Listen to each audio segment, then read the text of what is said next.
Rob, welcome to the show. We're so excited to have you. It is my pleasure. It's great to be here. Oh, this will be so fun. I'm not going to lie, though. You're kind of intimidating to talk to. It's like going through your history and all of the companies that you've helped grow and then exit successfully and your investments and all these businesses. It's kind of like, you're big deal. I'm going to call you very big deal on this show. And it's funny because I wonder, looking at your background, I don't think you would always be our typical guest on this show because you've worked with such large companies, such big budgets.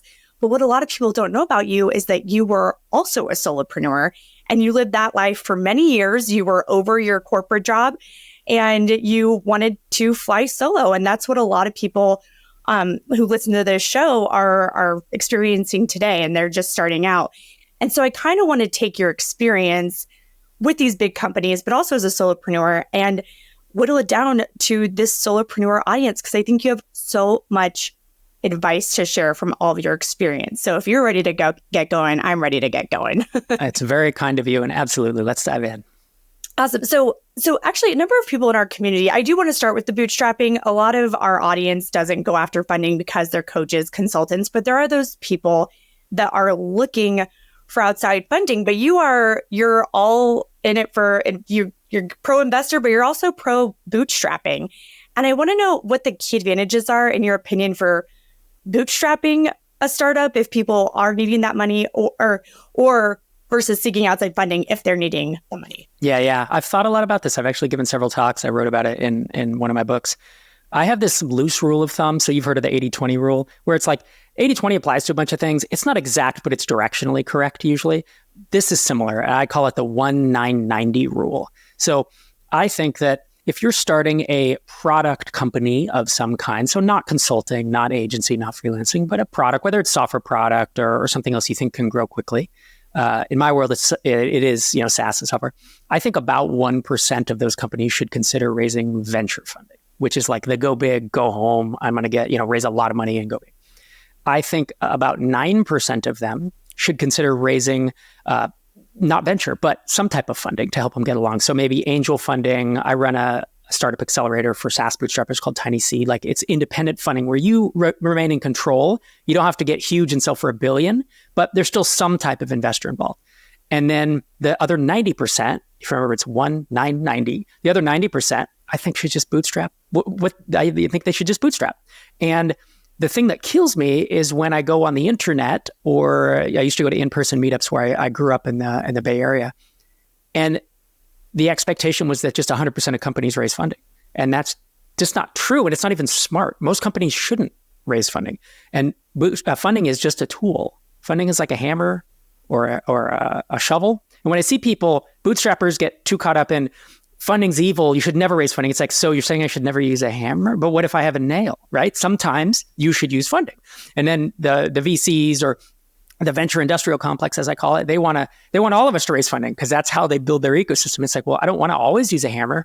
What if I have a screw? Or what if I'm trying to pick up snow? Then I should use a different tool. So that's kind of how I view it. There's like a balance. I think the biggest benefit, back to your question, is like bootstrapping, you remain in control. You can do it nights and weekends. You can do it while you have a day job, and you don't have to ask anyone for permission. That's the biggest thing. Is I hate seeing entrepreneurs, solopreneurs, single founders, whatever, waiting around to be anointed by some investor. Go build your company, go build your business, not your slide deck. That's what I tell a lot of folks. So I think you can bootstrap until you're able to raise funding. You know what I mean? The best slide deck, if you're raising, is revenue. So go out and sell something. I feel like I could just create a really long bumper sticker for what you just print it on a t-shirt or something. Really long. Yeah. Such good words of wisdom. So for people this 99% people that are bootstrapping, obviously there is a right and wrong way to do it. What are some challenges you see people face, or some things that you see people doing wrong when it comes to bootstrapping space? To bootstrapping? Yeah. Well, number one, I do see way too many people who should be bootstrapping, who are instead waiting around, asking for permission, pitching investors, saying, well, once I get funding, then I can build a business. It's like, no, don't do that. I've already covered that. I won't belabor that point.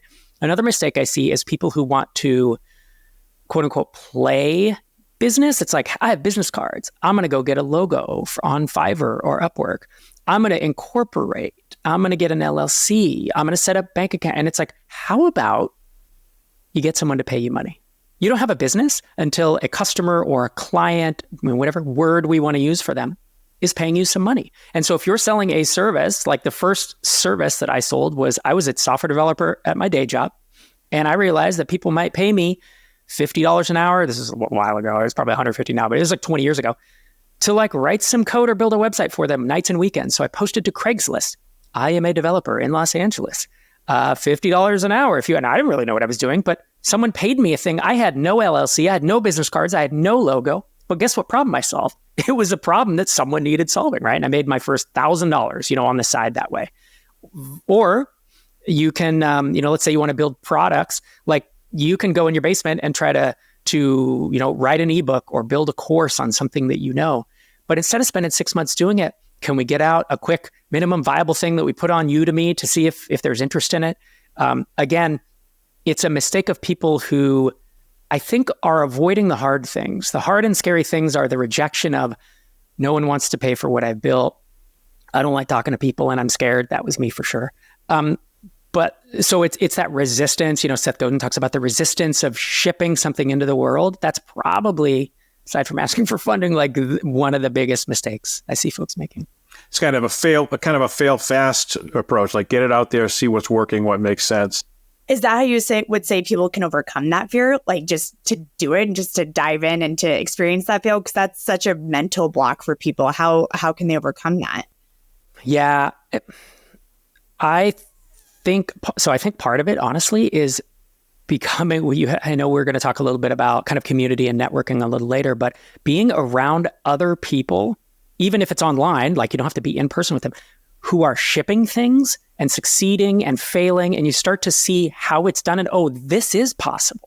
I know several freelancers who are now making, $20,000 a year on the side, nights and weekends, in addition to their day job. And you see what the realities of that are like. Like seeing other people who have done it before you is a huge bonus. And so whatever you're looking to do, if you want to be a bootstrap SaaS founder, you should go check out MicroConf. If you want to be more of a lifestyle hacker, go to indiehacker.com. If you want to be, a coach, like a life coach or an executive coach, go to coaching.com, right? If you want to be a digital nomad, go to the Dynamite Circle. Like there is a community for pretty much everything that you want to do. And obviously you have a solopreneur community. So be around other humans that are doing it. And you want to see those that are succeeding and failing, and you want to learn from them a bit, and you want to learn just enough, and then you want to ship. Don't learn for 12 months. Don't learn for even 6 months. Learn for a few months and then take a plunge and ship something. And usually what happens, you think the worst case is that someone rags on it. Someone says, this is a crappy product or your idea is dumb. The worst case is, and the most common case, no one cares. No one even notices. That's actually what happens with most products. And as you say this, it's like when you go out there, and even if you get that negative feedback, if somebody cares enough to give you feedback, at least they're telling you something. Maybe they're telling you you're going in the wrong direction, but that's valuable. I mean, I've launched companies. I launched a company and we had this core product and this was it, this was what it was all about. And by the time we were done, we sold it. We had sunsetted that product because it was too hard to support and built out an entirely different set of infrastructure that was actually what created the value on the company. So you just don't know where you're going to wind up when you start putting these things out there. But the market will tell you if you ask, I think is what you're saying. Is that fair? Yeah. That is what I'm saying. I'm also saying start smaller than you think you need to, because people will look at a huge software company. Who could we name? Slack, HubSpot, Zoom. I don't know, Salesforce, and be like, well, so I'm going to compete with them. And it's like, whoa. They are public companies. They have raised hundreds of millions, if not billions of dollars. They started 20 years ago. How about you launch something really small? If you really want to do software, you really want to do information, like write a small ebook, write a little add-on to Shopify or a little add-on to HubSpot, go in their app marketplace, like get something out in a month and fail quickly. I see first-time entrepreneurs especially thinking that the way to do this is the way that these massive companies have done, or these big successful, entrepreneurs. Like you have to stair-step your way up. I talk about this a lot, where it's like start small, build something, launch it in public. It may not support you full-time, but then build on that. And over time, you gain the reps. You put in the reps and you get the experience to be better at it. it's all about doing what they're not doing, right? Or the holes that they're leaving, little cracks. Yep. Yeah, I solopreneur, love it. Yeah. That makes so much sense, because if you try to go head to head, you'll lose. You will lose. There's no way. Speaking of you talked about community, and I know we wanted to talk about that a little bit. And it's the community and network is such a huge deal for these one-person businesses. But the other thing that we try to tell people is that you don't have to do it alone. This community can also be collaborators and partners and all these things.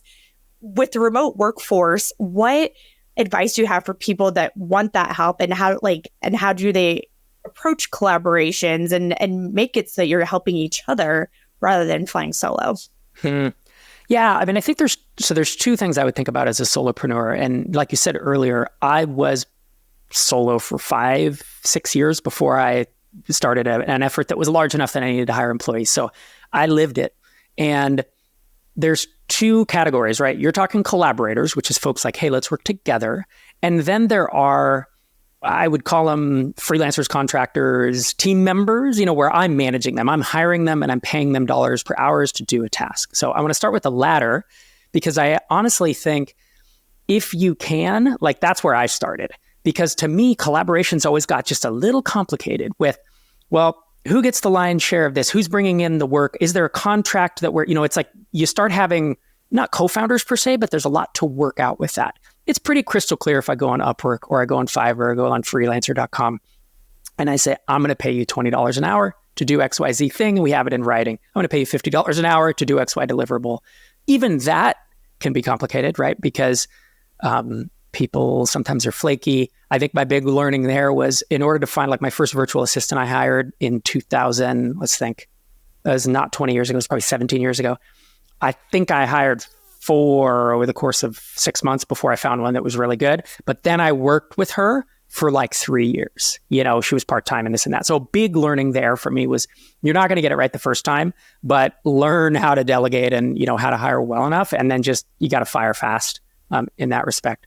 The collaborators is a different topic, but what I learned was I could get to a certain point on my own, but at a certain point I wanted to grow bigger companies. I wanted to be more ambitious, and I knew that I needed more than just me. And so I actually took on a co-founder in 2012 and launched, that was my big startup I did. Did you know that before it became a big problem, or did you figure it out in advance? I figured it out as I went. When I left my day job, really, I think it was the last salaried employment I had was almost 20 years ago now. And I said, I will never again work with other humans unless it's just me hiring someone to do a task, total task-based freelancer stuff. And I'm going to hamper the growth of my business. I'm going to keep it at the level where it's just me.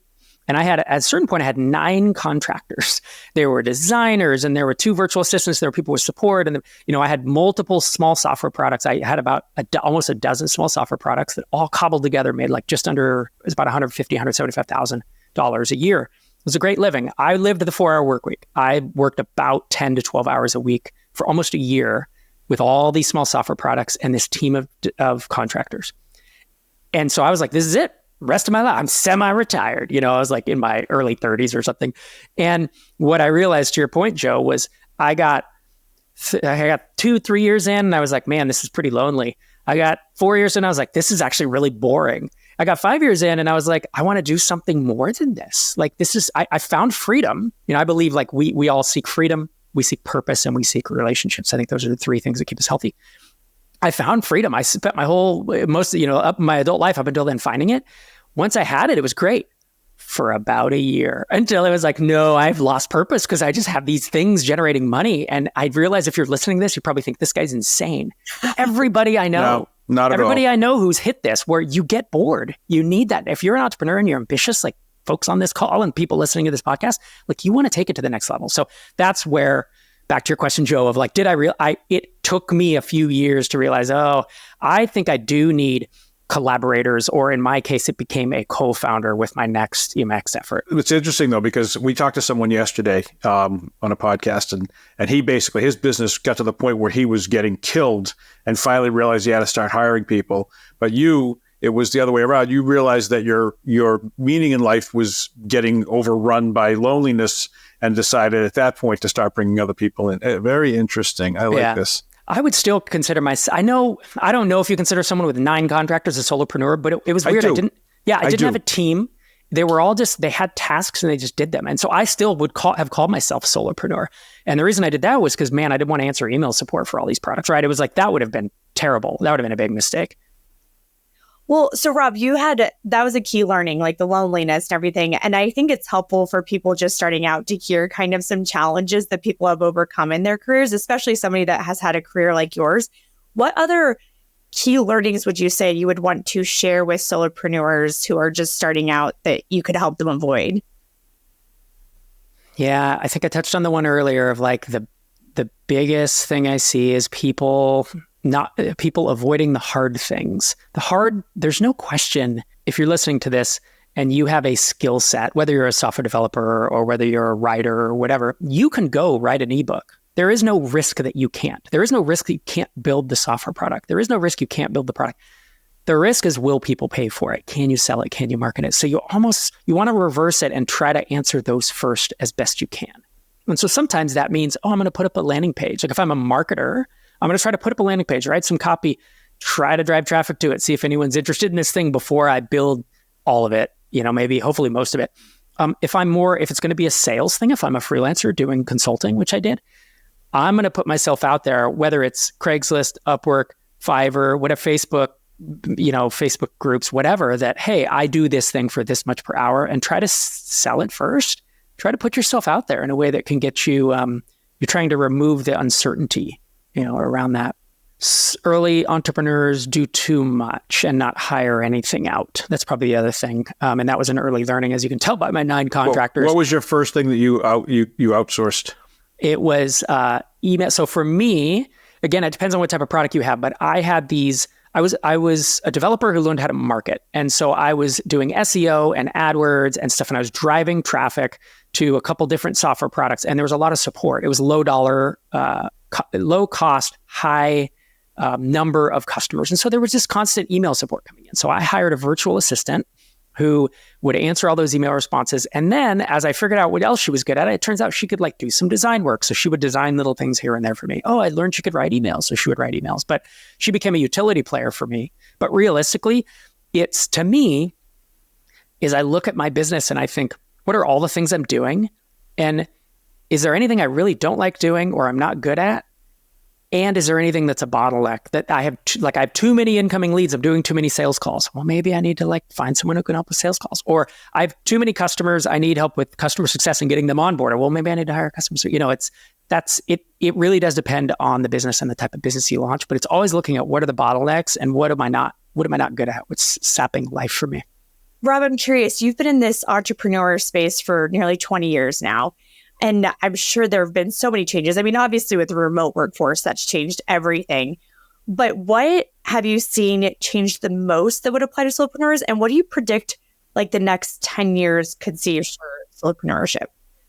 10 years is a long time, but I'll do my best. So I'll tell you the two things, looking back, the two biggest shifts were when Skype became essentially free. There was no easy way for me to call someone in Bangkok, Thailand in 2004 or 5. It was very expensive, right? And I think Skype launched around there, maybe the exact years. That changed a lot. And especially you could then do video because then you could look someone in the eye and actually have a relationship.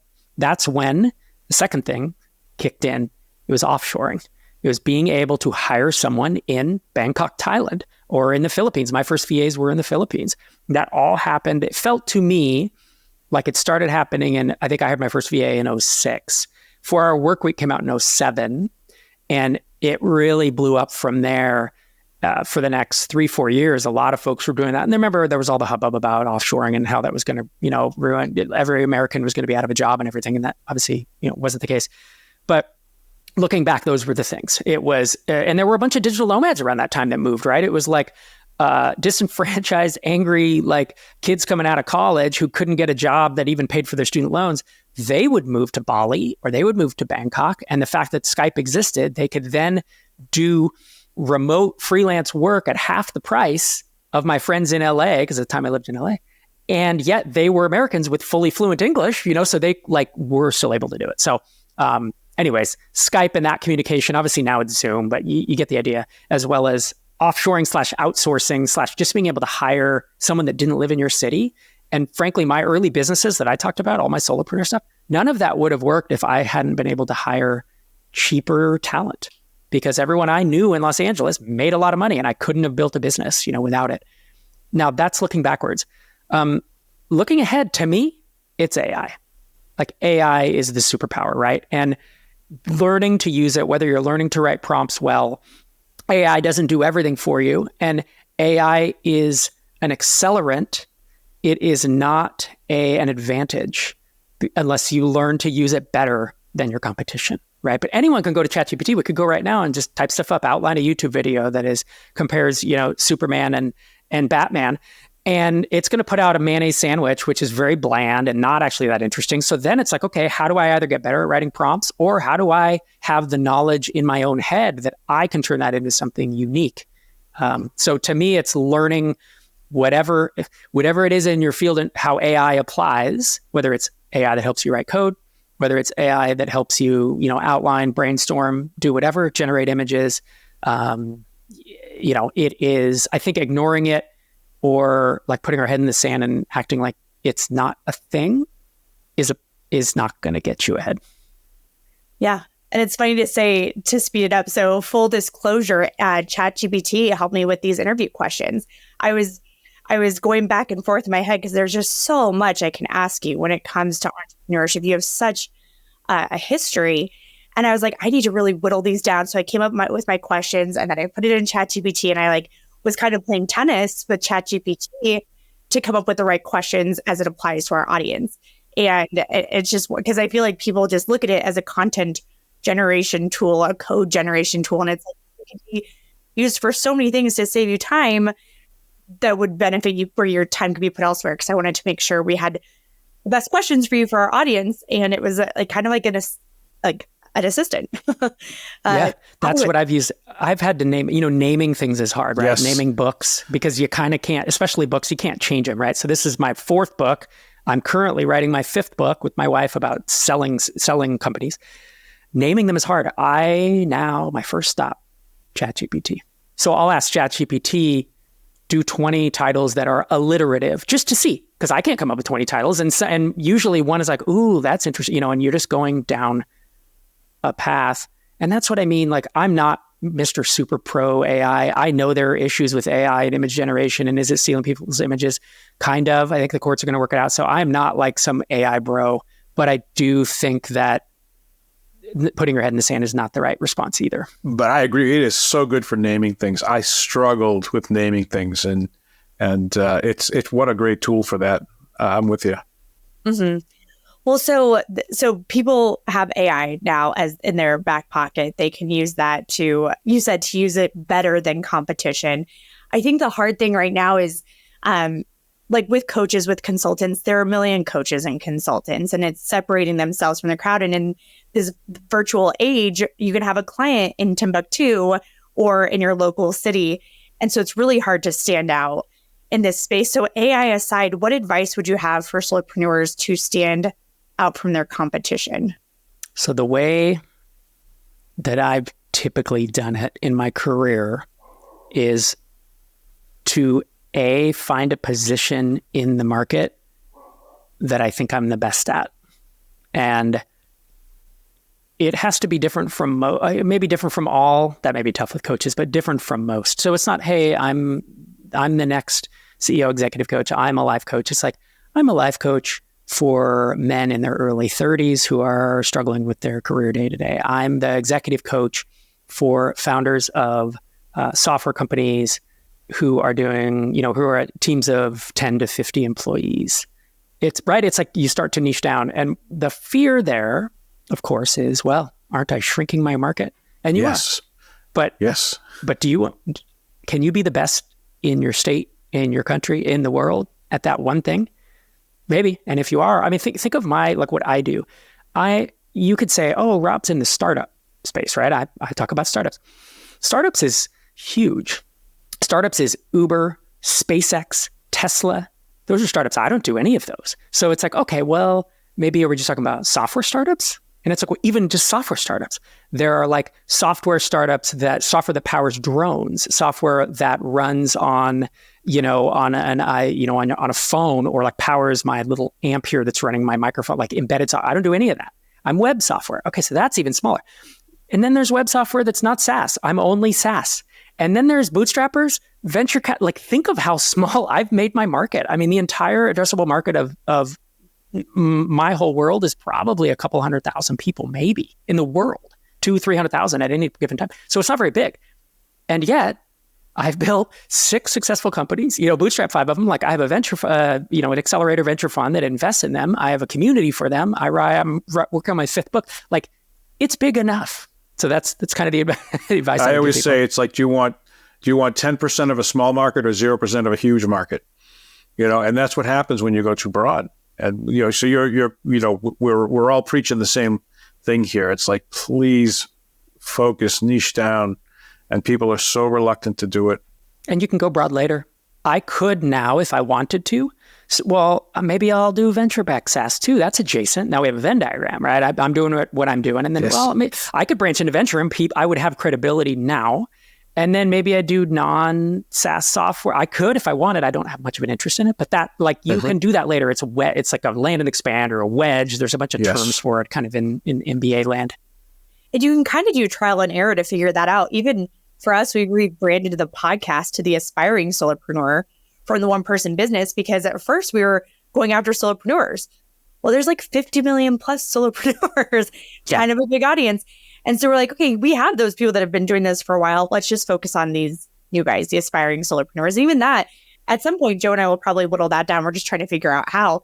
But we were just like, we need to cut that 50 million down, because we're not going to go anywhere with that. So yeah, it's so true. And I guess you have such great words of wisdom. What if you could leave our audience with one piece of advice for running a company of one, what would that be? It's to think in years, not months. I think people come in and they see others having success and they think it's going to happen quickly. And that's the quickest way to have your hopes dashed, to lose motivation, and to close up shop. I say that funded companies fold or fail when they run out of money. Bootstrapped companies fail when the founder runs out of motivation. And that's what I'm saying here is, how do you keep that motivation up? Number one, it's going to take a while. Think about, be prepared for that. And number two, have some wins along the way. You want some early wins. You want a win next month. You want a win in 6 months. Without that, without some type of reinforcement, and this comes from doing things in public, like I was saying earlier, like getting a landing page up, having conversations. If you sit in your basement and try to, whatever it is, code, write, think, do whatever for 6 months, like there's no feedback. You get no dopamine from that. And that's a problem when your entire business is run based on your personal motivation. Because as a solopreneur, that might be one of your most valuable assets. Love that advice. This has been so great. And Rob, that was your own advice. And this is a question we ask all of our guests, which is their favorite quote about success. So now you can steal somebody else's advice and tell us here. I love the quote, and it's misattributed to 10 different people. I believe that Samuel Goldwyn said it from Metro Goldwyn Mayer. The quote is, "The harder I work, the luckier I get." And I just appreciate that no one I know that has been successful at anything has not worked hard for it. And some people work harder than others. Some people get luckier than others, and they stumble into a startup. Oops, I just sold it for 20 million. I had a friend who did that, and he's like, I got so lucky. But you know what? Also, he put in a bunch of time too. So to me, you can, not in all cases, but in most cases, you can at least accelerate your luck, create a little more of your own luck, certainly be more in control of your own success if you're willing to put in hard work. Yeah. Hey, before we go, I have to ask a question. So the Batman, Superman, what's going on? So I'm a longtime comic book collector, and I stopped. I did it when I was a teenager, and there were always comic books that were way too expensive for me to afford as a 12, 13-year-old. And I stopped because it was nerdy, and you couldn't get interest from those of the opposite sex at the time. And so later, flash forward to 2016, where I sold a SaaS company, and I was went into retirement for 6 months and was kind of like, I can do whatever I want now. I started seeing a few comics come up for sale around. I was like, wow, I could never afford that. That's thousands of dollars. And now look, I have the money. So I'm like, I dabble in it. It's just a hobby. It's a fun thing. But as a result, I have some posters on my wall. There's actually Wonder Woman over here too. It's the trifecta of the first appearance golden age. So we have, I don't know, do you know who George B. Thomas is? George is a HubSpot wizard. He's got his own business called Sidekick Strategies, and he's one of we work together. He's a contractor, and he helps us with all of our HubSpot, some marketing. He hosts events. Well, George is what you are, but to the Marvel universe. So I think we should have you guys on together to debate. PvP battle to the death. Yes. Yeah. Yeah. Let us know. You are married now, so you were able to attack. Yeah, I'm able to branch out. That's right. You have the hobby too. That's right. And I will say I collect more Marvel than DC. These are just the only covers that are available on display. So these are metal displays that I can change out. I totally would do Spider-Man and the Punisher. Okay. Well, we won't have a what do they call it? Battle to the death. Yeah. 2 men enter, 1 man leave. A slam. Yeah. For people that are just listening, Rob has these images behind him on his walls. Superman, yeah. Sorry. Yes. Yes. Well, Rob, I could talk to you forever. Where can people find you if they want to learn more about you? So if folks are watching this on YouTube, they want to head over to youtube.com/MicroConf.